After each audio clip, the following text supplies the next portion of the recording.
mga binati o minahal kong matalumnon.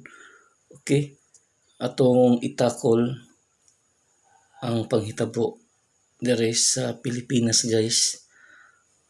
Kung diin kung kinsa pa tong tao nga tinud-anay nga mutabang sa masa diri sa Pilipinas, mao hinuoy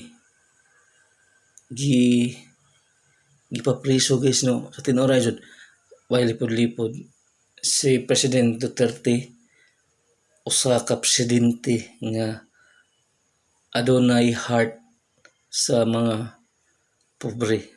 Tiyon na rayo, wa dunay lipod-lipod ba, wa jud kuan. Kung diin katong presidente pa siya guys sa amoa katong naay mga illegal nga mga activities ng layas ng kanabitong wa hadlok bisan pa sa nabitaw sila yung dapit mo kuan jud sila marag hadlok ano ba sa under sa pangulo ni President Duterte niya.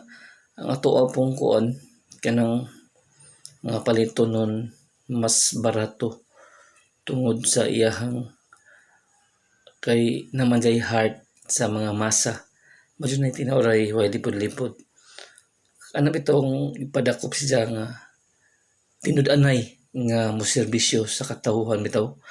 Ang tinud-anay nga moserbisyo sa mga Pilipino.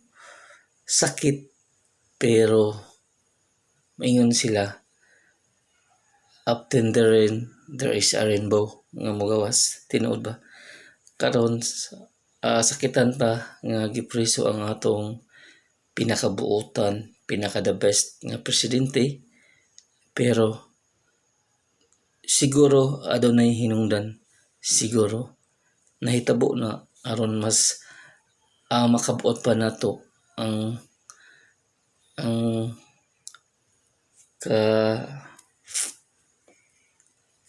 kanabang ang kaayo ang nindot nga mga plano sa Ginoo diri sa Pilipinas. Unya always tang magtinabangay, magkahiusa guys, ilabi na sa lungsod sa Matalom. Ato yung ipabilin ang pagtinabangay, panagiusa og teamwork nya atong tabangan ang administrasyon headed by sa atong buotan og maabtik ni Mayor Eric S. Pahulio sa tibok team Pahulio aron magpadayon ang mga programa nga gihimo para sa katawhan ug kalambuan diri sa lungsod sa Matalom.